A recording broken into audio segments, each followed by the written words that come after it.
Som generosos? Doncs toca començar el fred. 2 minuts i serem molt rigorosos.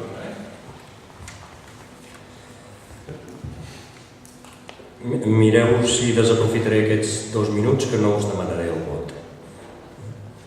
Jo us demanaré sobretot que penseu en la ciutat que volem. Us demanaré sobretot que penseu si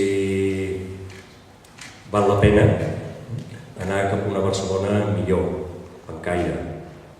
Una Barcelona que sàpiga ser una ciutat d'èxit, que sàpiga tenir el seu lloc en el món, que sàpiga liderar Catalunya, que sàpiga ser capital de la República Catalana, però una Barcelona que també sàpiga ser justa per tothom i que s'hi pugui viure bé i que no hi hagi grans injustícies socials com les que hi ha ara. Per fer tot això, doncs, teniu el vostre vot, que potser direu és molt poc, però el vostre vot significa triar entre fer confiança a un cap de llista o a un altre cap de llista.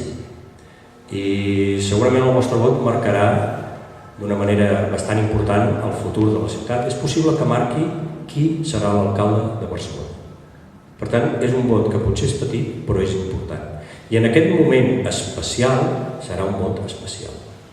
I jo us diria, com va dir el Michael Collins, aquell líder irlandès, just abans, en el moment, en el llindar d'entrar a la llibertat d'Irlanda, jo us diria que penseu que és el moment no de les persones llestes, de les persones sàvies, ni de les persones riques, ni de les persones poderoses. És el moment de les persones valentes. Perquè volem entrar en un lloc on no hi hem estat mai. I volem arribar a un lloc que no sabem com és.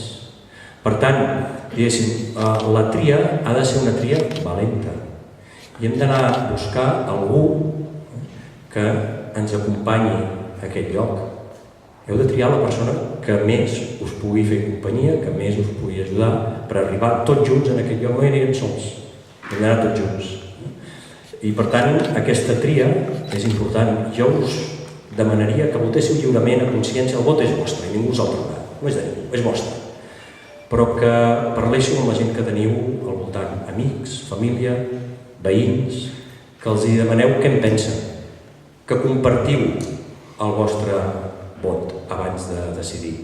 Perquè al capdavall, qui acabarà escollint l'alcalde de Barcelona, tot i que nosaltres aquí, la gent d'Esquerra Republicana, pot fer el primer pas. Però a l'hora de la veritat, en les eleccions municipals, qui ho decidirà és la gent de Barcelona. Pregunteu-li com ho veuen, qui veuen com a alcalde, a on volen arribar, com hi volen arribar.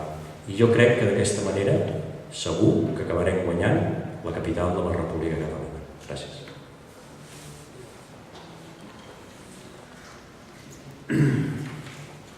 Primer que tot, gràcies per ser avui al debat.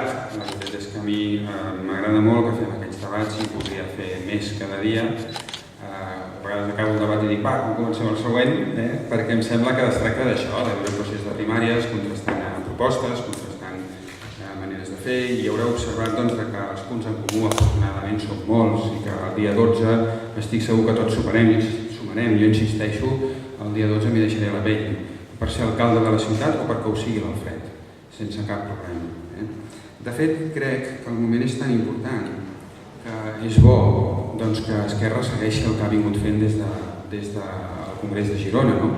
Aquesta setmana es feia 3 anys que ens va representar la candidatura que va començar la renovació a Girona i després d'aquell congrés el que hem anat fent a cada elecció és presentar un cap de llista nou. I en tots els casos no tenien un nivell de coneixement molt important. Potser en alguns dels casos, si haguéssim preguntat a la veïna si el coneixien, doncs no el coneixien, moltes vegades. Però sí que vam creure que Esquerra havia de renovar, havia de ser creïble, com dius moltes vegades, Alfred, amb el procés nou que plantejava, i per tant, per fer-ho, està bé presentar una cara nova. Perquè quan presentes una cara nova, un que mai ha estat cap de llista, la gent para l'orella i diu, què diu aquest? I donar, diu això del nou maragallisme i fer una majoria d'Esquerra al dret a decidir, i potser li agrada, espero que sí, i espero que li agradi a la majoria, perquè com que a la majoria li agrada sentir-se majoria, segur que li agradarà.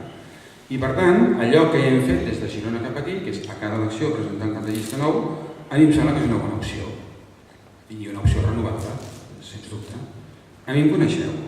Sabeu que m'agraden molt els barris, sabeu que m'agraden molt les entitats, sabeu que m'encanten els barris més difícils i com més cap a Prim, millor.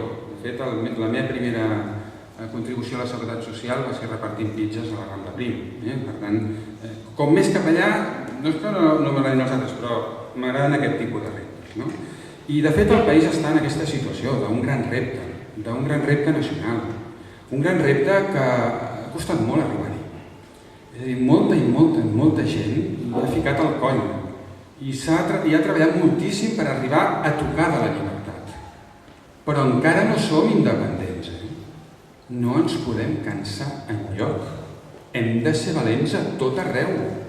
Hi ha molta feina per fer a tot arreu.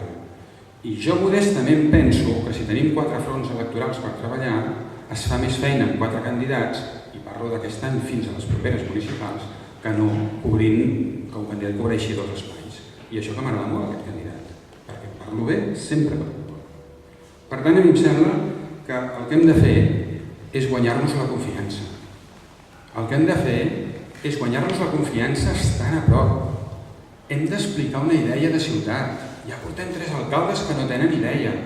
Hem de treballar amb el valor de la proximitat, de la transparència, de no amagar res de nosaltres, de ser oberts, d'escoltar molt i d'estar al costat de la gent. Si escoltem molt, per escoltar molt cal estar als 73 barris de la ciutat, els 365 dies que queden fins al dia de les eleccions, als barris de Barcelona, i si sumem tota la gent d'esquerres de la ciutat, guanyarem i tindrem alcalde d'Esquerra Republicana. Moltes gràcies. S'ha portat bé.